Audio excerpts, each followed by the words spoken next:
राति 8 बजेको जनता समाचारमा तपाईलाई स्वागत छ। नमस्कार, म प्रतिमा चौधरी।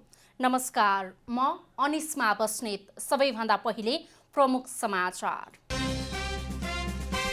कोरोना भाइरसको संक्रमणबाट एकै दिन 23 जनाको मृत्यु, थप 2824 जनामा संक्रमण। धरौटी शुल्क नलिई उपचार गर्न सरकारी अस्पतालहरूलाई मन्त्रालयको निर्देशन, सूचना प्रकाशन गर्नेहरूसँग स्पष्टीकरण माग।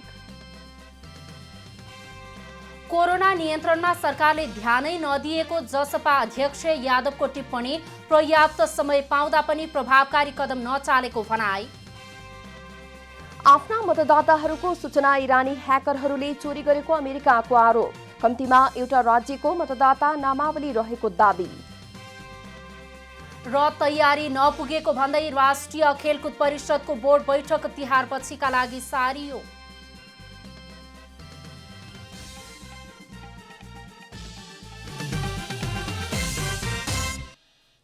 अब पूरा समाचार।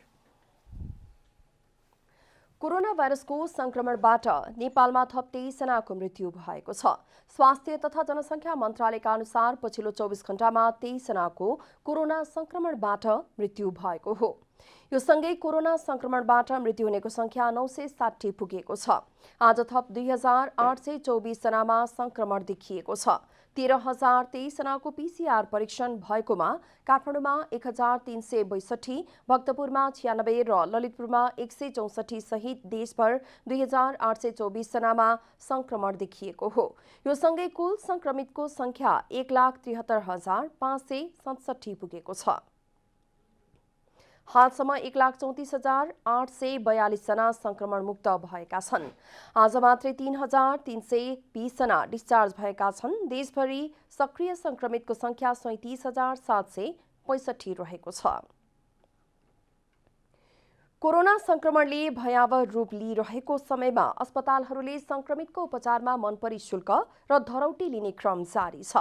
यसै क्रममा सरकारको प्रमुख सरुवा रोग उपचार अस्पताल शुक्रराज ट्रपिकल तथा सरुवा रोग अस्पताल टिकुले समेत कोरोना उपचारका लागि शुल्क र धरौटी रकम तोकेको छ। कार्तिक 3 गते एकाएक शुक्रराज टेकु अस्पतालको लेटर प्याडमा आइसियु र आइसोलेसनमा भर्ना हुने बिरामीहरूको सशुल्क उपचार सम्बन्धी सूचना आयो। सूचना आए लगत्तै अस्पतालको निर्णयप्रति सामाजिक सञ्जालहरूमा विरोधको ओइरो लाग्न थाल्यो। निश्चित वर्गबाहेक अन्यको निशुल्क उपचार नगर्ने स्वास्थ्य तथा जनसङ्ख्या मन्त्रालयको निर्णय अनुसार कार्तिक 14 गतेबाट कोरोना संक्रमितको उपचार शुल्क लिने अस्पतालले जनाएको छ। अस्पतालले आइसियु सहित भेन्टिलेटरमा राख्नुपर्ने बिरामीका लागि दैनिक 15,000 उपचार खर्च तोकेको छ, जसका लागि 50,000 धरौटी रकम जम्मा गर्नुपर्नेछ। आइसियु बाहेक भेन्टिलेटरमा रहेका बिरामीको दैनिक 7,500 उपचार खर्च लाग्नेछ र 30,000 धरौटी राख्नुपर्नेछ। क्याबिन आइसोलेसनमा बस्नेले दैनिक 7,500 र ग्यास्ट्रो आइसोलेसनमा बस्नेले 3,500 उपचार खर्च तिर्नुपर्नेछ। उनीहरूले क्रमशः 30 र 20,000 धरौटी जम्मा गर्नुपर्ने अस्पतालको सूचनामा उल्लेख छ। कोरोना महामारीको चपेटामा परेका जनताले शुक्रराजको सूचना हेरेर गरिब परिचय पत्र वा सम्बन्धित पालिकाको सिफारिस, 70 वर्ष काटेका ज्येष्ठ नागरिक, अति अपाङ्गता भएको परिचय पत्र, अशक्तताको प्रमाणपत्र र एकल महिलाको प्रमाणपत्र भएमा उपचार शुल्कमा छुट हुनेछ। अस्पतालका प्रमुख वरिष्ठ कन्सल्टेन्ट र निर्देशकको लिखित निर्णयमा बिरामीको आर्थिक अवस्था, औचित्य र आवश्यकताका आधारमा 10% देखि 100% सम्म छुट दिन सकिने पनि अस्पतालले बताएको छ। कोरोना संक्रमणले भयावह रूप लिइरहेको समयमा एकपछि अर्को अस्पतालहरूले संक्रमितको उपचारमा मनपरी शुल्क र धरौटी लिन थालेपछि यसको प्रत्यक्ष मारमा सर्वसाधारण परेका छन्। यसतर्फ सम्बन्धित निकाय सचेत बन्नुपर्ने जरुरी देखिन्छ। क्यामेरा ब्युरोका साथ अभिषेक सापकोटा, काठमाडौँ।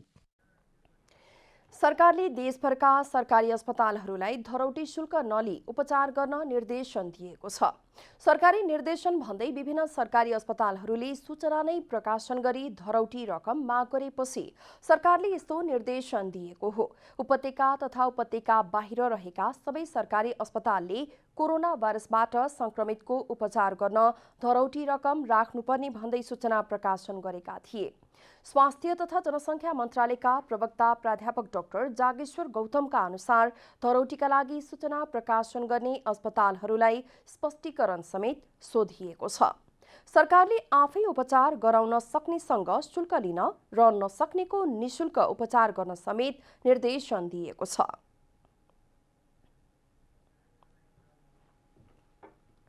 जनता समाजवादी पार्टी जसपा नेपालका अध्यक्ष उपेन्द्र यादवले कोरोना भाइरस कोभिड-19 को संक्रमण नियन्त्रणतर्फ गम्भीर बन्न आग्रह गर्नुभएको छ। सप्तरीको राजविराजमा सञ्चारकर्मीहरूसँग कुरा गर्दै अध्यक्ष यादवले संक्रमण नियन्त्रणतर्फ सरकारले ध्यान नदिएको आरोप लगाउनुभयो। विगत लामो समय पाएर पनि संक्रमण नियन्त्रण गर्न सरकारले ठोस कदम चाल्न नसकेको टिप्पणी गर्नुभयो।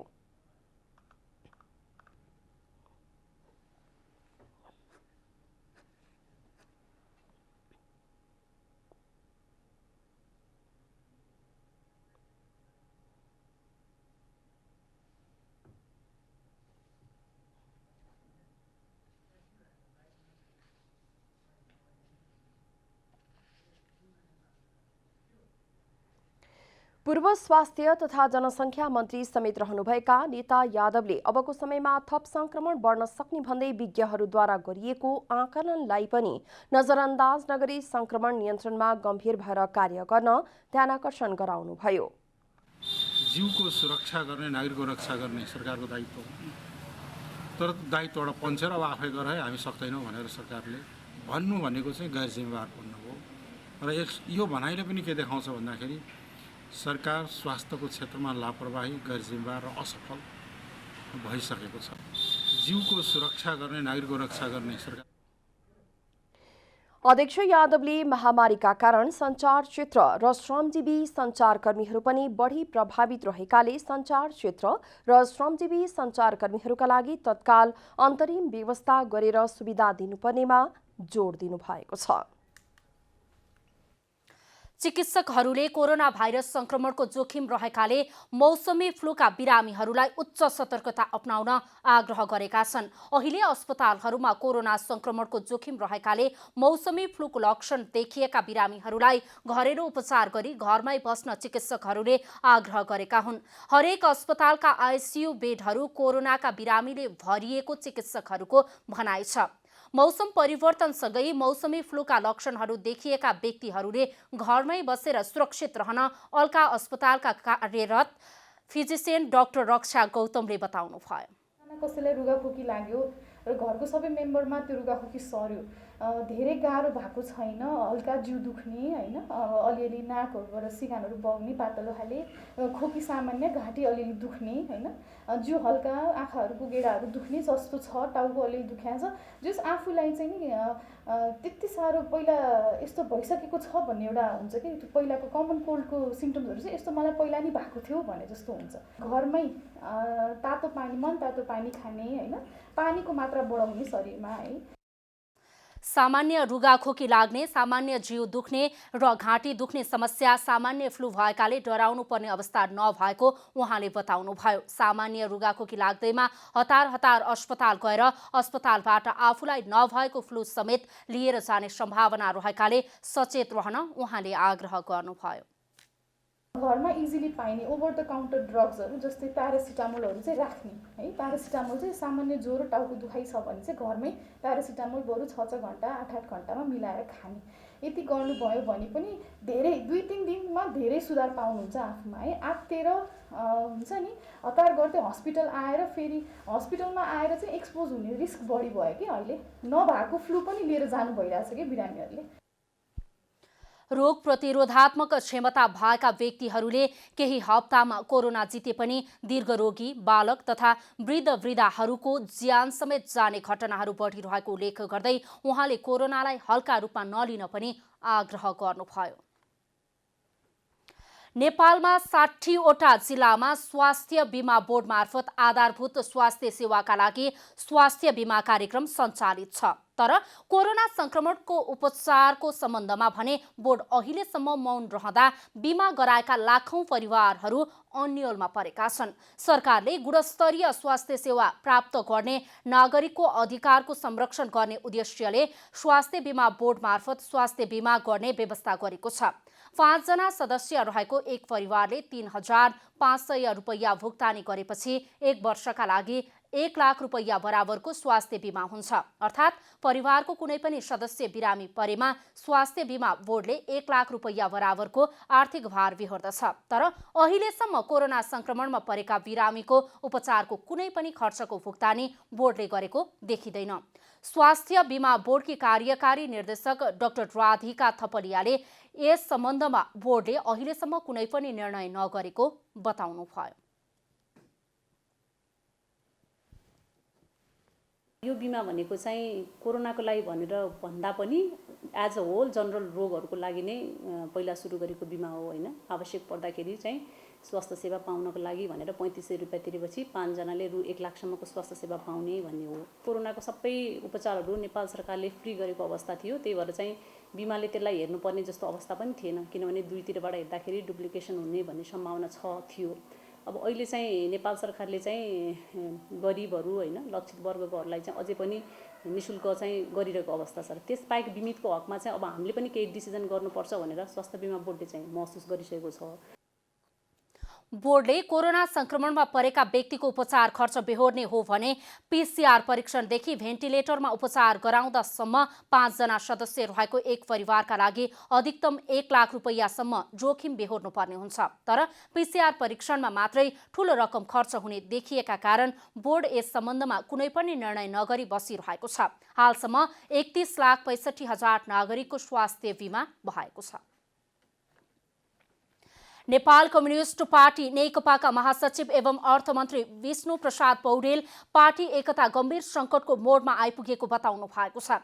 सामाजिक सञ्जालमा ट्विट गर्दै महासचिव पौडेलले नेतृत्व तहमा उत्पन्न अन्तर्विरोधका कारण पार्टीमा संकट उत्पन्न भएको संकेत समेत गर्नु भएको छ।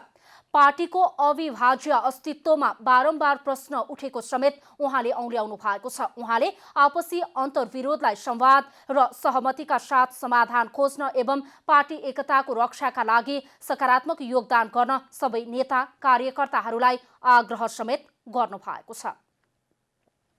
कर्णाली प्रदेशका मुख्यमन्त्री महेन्द्र बहादुर शाही आफ्नो मन्त्री परिषदमा हेरफेर गर्ने तयारीबाट पछि हट्नु भएको छ। शाहीले हटाउन खोजेका मन्त्रीलाई प्रधानमन्त्री केपी शर्मा ओलीले राजीनामा नदिन निर्देशन दिएपछि शाही मन्त्रीमण्डल हेरफेरबाट पछि हट्नु भएको बताइएको छ। शाहीले पार्टी नेतृत्वको परामर्शपछि मात्रै मन्त्री परिषद हेरफेरको तयारी गर्नु भएको छ। यसअघि शाहीले नेकपा वरिष्ठ नेता माधव कुमार नेपाल समूहसँग भएको पूर्व सहमति अनुसार आज मन्त्रीमण्डल हेरफेरको तयारी गर्नु भएको थियो। शाहीले प्रधानमन्त्री ओली निकट सामाजिक मन्त्री दल राउल र पर्यटन मन्त्री नन्द सिंह बुढालाई राजीनामा दिन निर्देशन दिए पनि उहाँहरूले राजीनामा गर्नु भएको छैन। मन्त्रीमण्डलको विषयमा राजनीतिक सहमति जुटाउनु पर्ने देखिएपछि शाही केही दिन मन्त्रीमण्डल हेरफेर नगर्ने निष्कर्षमा पुग्नु भएको हो।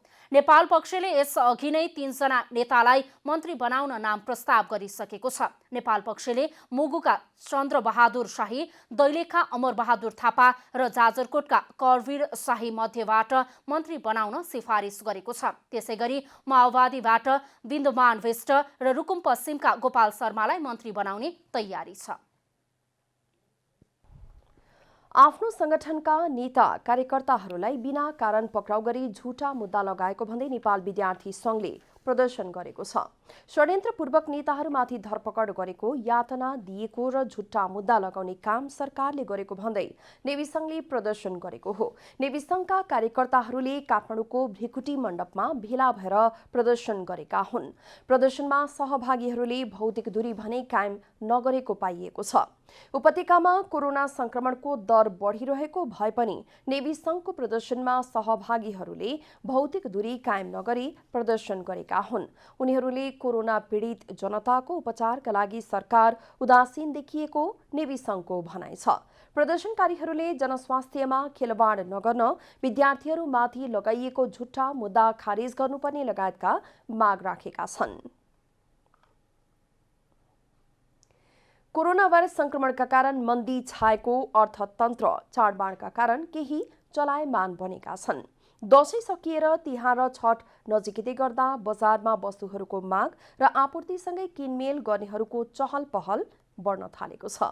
विश्वव्यापी महामारी बनेको कोरोना भाइरस संक्रमणका कारण शिथिल बनेको अर्थतन्त्र चाडबाडका कारण केही चलायमान बन्न थालेको छ।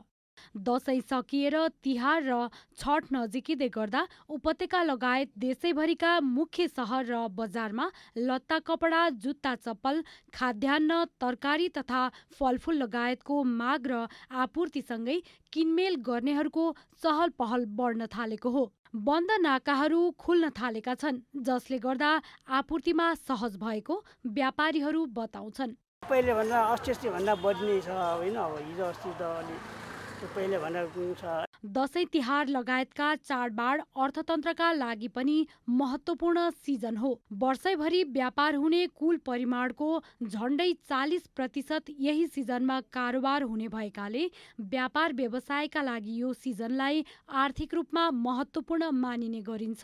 आम नेपालीले दशैं तिहार लक्षित गर्दै सबैभन्दा बढी किनमेल गर्ने गरेका छन्। यससँगै जाडोयामको सुरुवाती हुन थालेको र त्यसले पनि व्यापारिक चहल पहल बढाएको छ। मान्छेहरूलाई अहिले चाहिँ पसलमा आएर सजिलै छ, जस कोरोनाको अलिकति डर छ त्यही पनि बच्चाहरूको लागि आउनै परेको छ। चाडबाडले यातायात व्यवसायलाई बढी चलायमान बनाएको छ। त्यस्तै राजमार्गका होटलहरूमा पनि चहल पहल देखिन थालेको छ। अर्को भनेको नेपालको 40 लाख बढी जनसङ्ख्या वैदेशिक रोजगारीमा छ। विदेशमा रहेका नेपालीले पनि दशैं तिहारलाई लक्षित गरेर रेमिट्यान्स पठाउने गर्दछन्। उनीहरूले पठाएको पैसा उपभोगमा खर्च गर्ने प्रचलनका कारण पनि कोरोना त्रासका बीच पनि आवश्यक सामान खरिद गर्न मानिसहरू किनमेलमा निस्किएका हुन्। त्यस्तै पछिल्लो समय नेपालीहरूले दशैं बिदाको सदुपयोग गरेर घुमफिर गर्ने प्रचलन पनि बढेको छ। त्यसले पनि अर्थतन्त्रलाई थप चलायमान बनाउन मद्दत पुगेको हो। अर्थतन्त्रमा राम्रो प्रभाव पारे पनि दशैं तिहार लगायतका चाडमा एकैचोटि खर्च गर्ने नेपाली परिपाटीले आम्दानीभन्दा बढी खर्च गर्ने प्रचलनका कारण कतिपय अवस्थामा सामाजिक विचलन आउने खतरा पनि उत्तिकै देखिन्छ। रूपा घिमिरे, काठमाडौँ।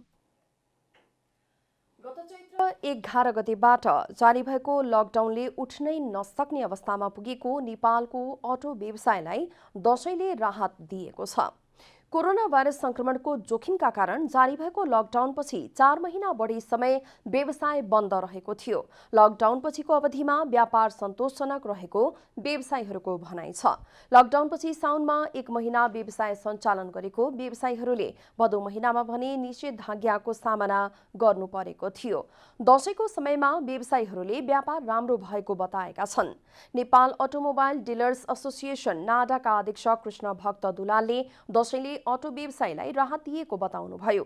दुलालका अनुसार विगत वर्षहरूमा 1.25 लाख बढी सवारी साधन आयात हुने गरेकोमा यो वर्ष करिब 83,000 बढी सवारी साधन आयात भएका छन् भने 19 अर्ब 82 करोड 81 लाख 6 हजार बराबरका सवारी आयात भएका छन्।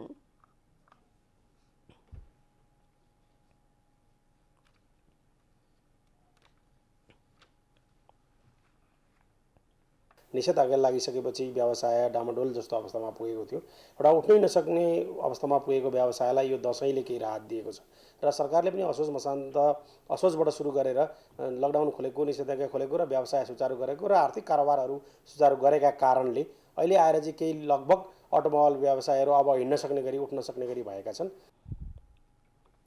दुलालले कोभिडका कारण सार्वजनिक सवारी अभाव भएको, संक्रमणको जोखिमका कारण पनि निजी सवारी प्रयोग गर्नेहरूको संख्या बढेको बताउनुभयो।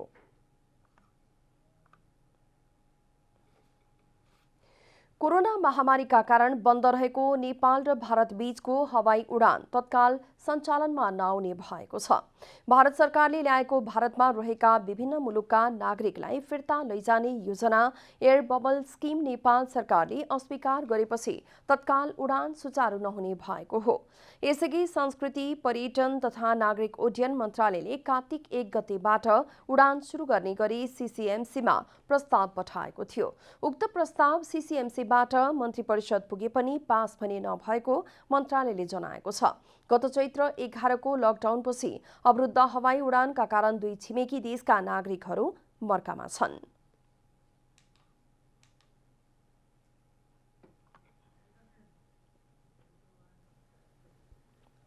उद्योग वाणिज्य तथा आपूर्ति मन्त्री लेखराज भट्टले महाकाली नगरपालिकामा सुक्खा बन्दरगाह निर्माण कार्यको शुभारम्भ गर्नुभएको छ। मन्त्री भट्टले महाकाली नगरपालिका वडा नम्बर 1 मा पर्ने मायापुरी तथा गौरीशंकर सामुदायिक वनमा सुक्खा बन्दरगाह निर्माण हुने औपचारिक घोषणा गर्नुभएको हो। मन्त्री भट्टले समृद्धि ल्याउन नारा लगाएर सम्भव नहुने हुँदा देशलाई औद्योगिकीकरण गर्नेतर्फ जोड दिनुभयो। सुक्खा बन्दरगाहसँग त्यसलाई पनि जोडेर यसलाई विशेष गरी एउटा चेनको रूपमा हामी अघि बढाउने भनेका छौँ। दैजी, त्यसै गरी अतरिया धनगढी औद्योगिक कोरिडोर, हरैया विशेष आर्थिक क्षेत्र, डुडेदारी औद्योगिक क्षेत्र, त्यसै गरी अलि पूर्वतिर गयो भने 9 अवस्था बाँकेको औद्योगिक क्षेत्र, यसरी पूर्वदेखि पश्चिमसम्म एउटा चेनको रूपमा औद्योगिक क्षेत्र, आर्थिक क्षेत्रहरूलाई जोड्ने र पूर्वदेखि पश्चिम, दक्षिणदेखि उत्तरसम्म हामी कसरी जोड्न सकिन्छ।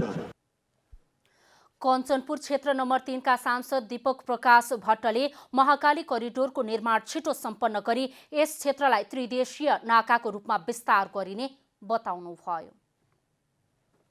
सुनसरीको धरान स्थित बीपी कोइराला स्वास्थ्य विज्ञान प्रतिष्ठानमा बेतिथि बढेको भन्दै दबाव समूहले अवधारणा पत्र बुझाएका छन्।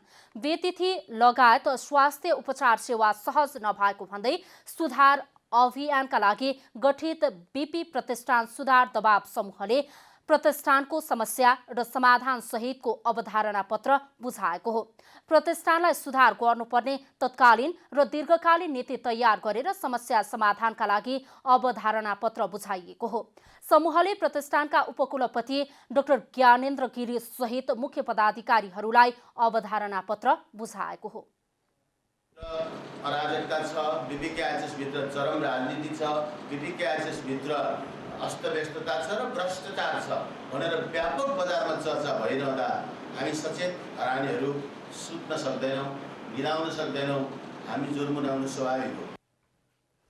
औषधिको समस्या, रेफर गरिरहेको अवस्था सहित 18 बुँदे माग सहितको अवधारणा पत्र समूहले बुझाएको हो। पत्र बुझ्दै प्रतिष्ठानका उपकुलपति डाक्टर गिरीले सुधारको पक्षहरू अघि बढ्दै गएको बताउनुभयो।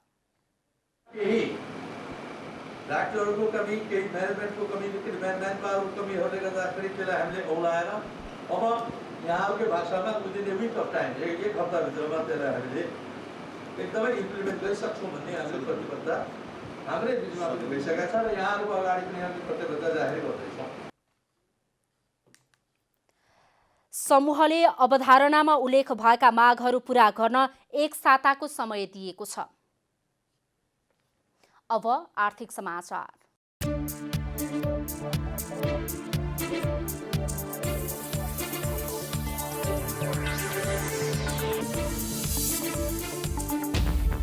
नेपाल राष्ट्र ब्याङ्कले आफ्नो विभिन्न कोषमा रहेको 25 करोड 26 लाख रुपैयाँ वाणिज्य ब्याङ्क, विकास ब्याङ्क र फाइनान्स कम्पनीहरूको मुद्दती निक्षेपमा 365 दिन अवधिको लागि लगानी गर्ने भएको छ। केन्द्रीय ब्याङ्कले क वर्गका वाणिज्य ब्याङ्कमा 20 करोड 21 लाख रुपैयाँ, ख वर्गका विकास ब्याङ्कहरूमा 3 करोड 78 लाख रुपैयाँ र ग वर्गका वित्त कम्पनीहरूमा 1 करोड 27 लाख रुपैयाँ गरी कुल 25 करोड 26 लाख रुपैयाँ लगानी गर्न लागेको हो। ब्याङ्कले उक्त रकम 2077 मङ्सिर 2 गतेदेखि 2078 कार्तिक 30 गतेसम्मका लागि मुद्दती निक्षेप राख्न रहेको हो। राष्ट्र ब्याङ्कको निक्षेप लिन चाहने ब्याङ्क तथा वित्तीय संस्थाहरूले आफूले लिन चाहेको रकम तथा उक्त रकममा प्रदान गर्ने ब्याज दर समेत उल्लेख गरी कार्तिक 18 गतेसम्ममा बोल कबोल पेश गर्नुपर्नेछ।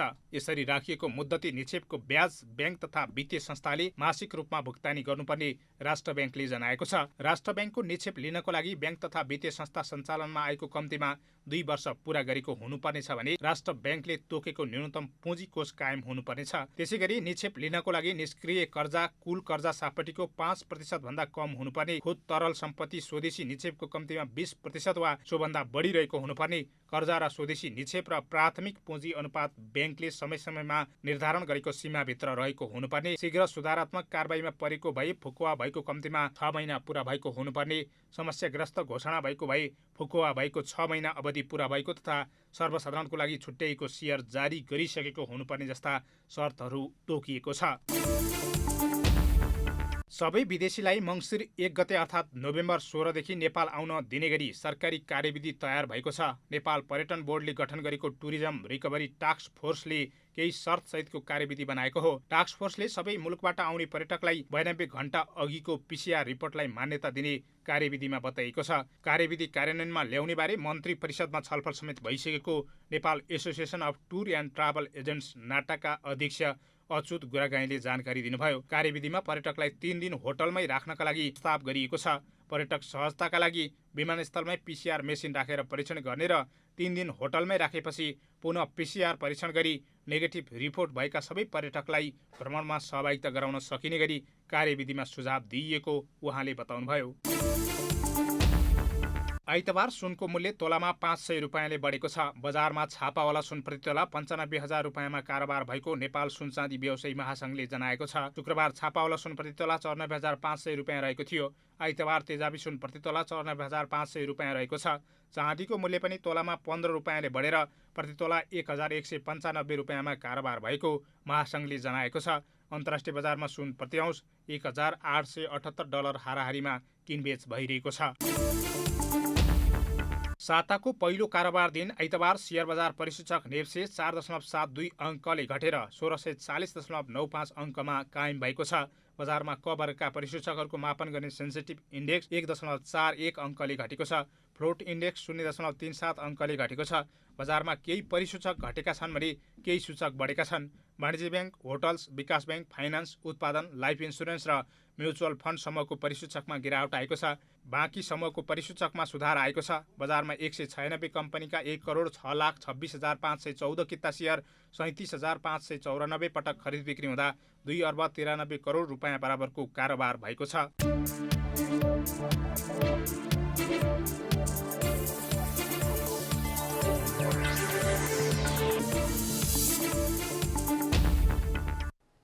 अब खेलकुद समाचार।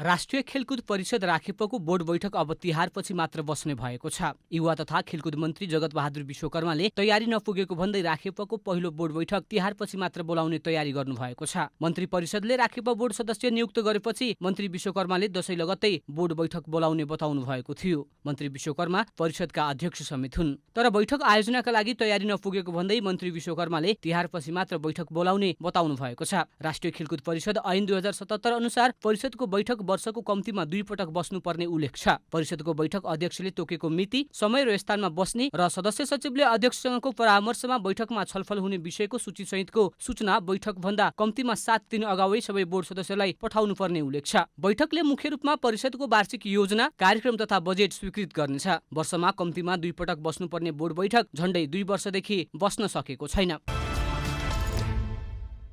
इङ्ग्लिस प्रिमियर लिग फुटबलमा आज 2 ठूला क्लब म्यानचेस्टर युनाइटेड र आर्सेनल बीच प्रतिस्पर्धा हुँदैछ। युनाइटेडले घरेलु मैदानमा आर्सेनलसँग खेल्नेछ। युनाइटेड र आर्सेनल बीचको खेल नेपाली समय अनुसार राति 10:15 बजे सुरु हुनेछ। ओल्ड ट्राफोल्डमा दुवै टिम जित निकाल्दै अङ्क तालिकामा सुधार गर्ने लक्ष्यमा हुनेछन्। युनाइटेड 5 खेलमा 7 अङ्क जोडेर 15औं स्थानमा रहेको छ। आर्सेनललाई हराएर युनाइटेड सिजनको तेस्रो जित निकाल्न चाहन्छ। तर आर्सेनल विरुद्ध युनाइटेडका डिफेन्डर एलेक्स टेलेस र फरवार्ड एन्थोनी मार्सियलले खेल्ने छैनन्। युनाइटेड विरुद्ध मैदान उत्रदा आर्सेनल भने चौथो जित जितको खोजीमा हुनेछ। आर्सेनल 6 खेलमा 9 अङ्क जोडेर तालिकाको 12औं स्थानमा रहेको छ। लिग अन्तर्गत नै अर्को खेलमा एभर्टनले न्युक्यासल युनाइटेडसँग खेल्नेछ। 13 अङ्क जोडेको एभर्टन जित निकाल्दै शीर्ष स्थानमा उक्लिने योजनामा हुनेछ। यस्तै टोटनहमले घरेलु मैदानमा ब्राइटनसँग खेल्नेछ। यसैगरी साउथह्याम्पटनले एस्टन भिल्लासँग खेल्नेछ।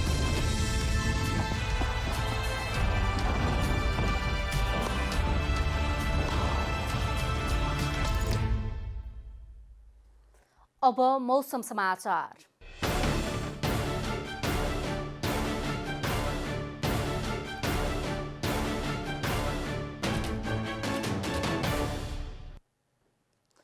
आज दिउँसो देशका अधिकांश स्थानको मौसम आंशिकदेखि सामान्यतया बदलिरहे अन्य भूभागको मौसम सामान्यतया सफा रह्यो। आज राति मौसम आंशिकदेखि सामान्यतया बदलिरहे देशका केही स्थानको मौसम सामान्यतया सफा रहने जल तथा मौसम पूर्वानुमान महाशाखाले जनाएको छ।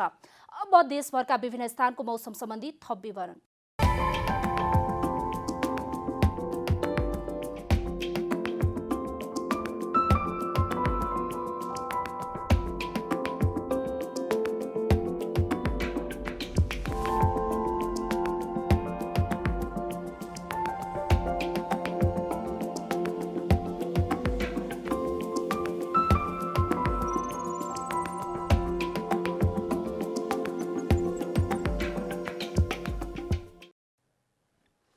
अन्त्यमा आजको डायरी।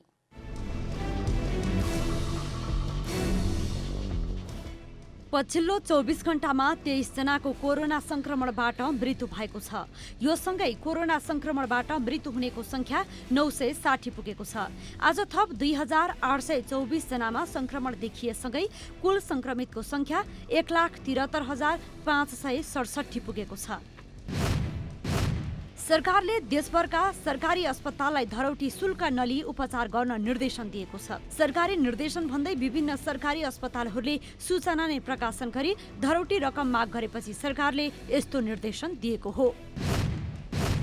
कर्णाली प्रदेशका मुख्यमन्त्री महेन्द्र बहादुर शाही आफ्नो मन्त्री परिषदमा हेरफेर गर्ने तयारीबाट पछि हट्नु भएको छ। शाहीले पार्टी नेतृत्वको परामर्शपछि मात्रै मन्त्री परिषद हेरफेरको तयारी गर्नु भएको छ। यसअघि शाहीले नेकपा वरिष्ठ नेता माधव कुमार नेपाल समूहसँग भएको पूर्व सहमति अनुसार आज मन्त्रीमण्डल हेरफेरको तयारी गर्नु भएको थियो।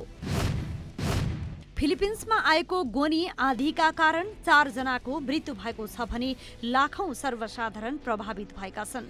आँधीका कारण हजारौं नागरिक घर छाडेर भागेका छन्। आँधी प्रभावितहरूलाई शिक्षण संस्था, सरकारी कार्यालय र जिमखानामा राखिएको छ।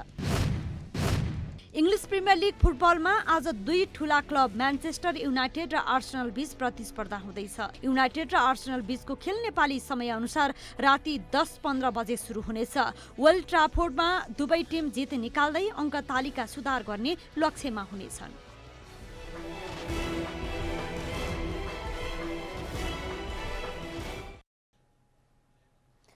जनता समाचार अहिलेलाई यति नै। जनताद्वारा जनताका लागि प्रसारित जनता टेलिभिजनका कार्यक्रमहरू युट्युब, ट्विटर, फेसबुक र हाम्रो वेबसाइट जनतासमाचार.com मा पनि पढ्न र हेर्न सक्नुहुनेछ। सूचनामा तपाईको सहभागिता, समयमा समाचार हाम्रो प्रतिबद्धता। कोरोना भाइरसको संक्रमणबाट बस्न नियमित रूपमा साबुन पानीले मिचिमिची हात धौँ, भिडभाडबाट टाढै रहौं। नमस्कार।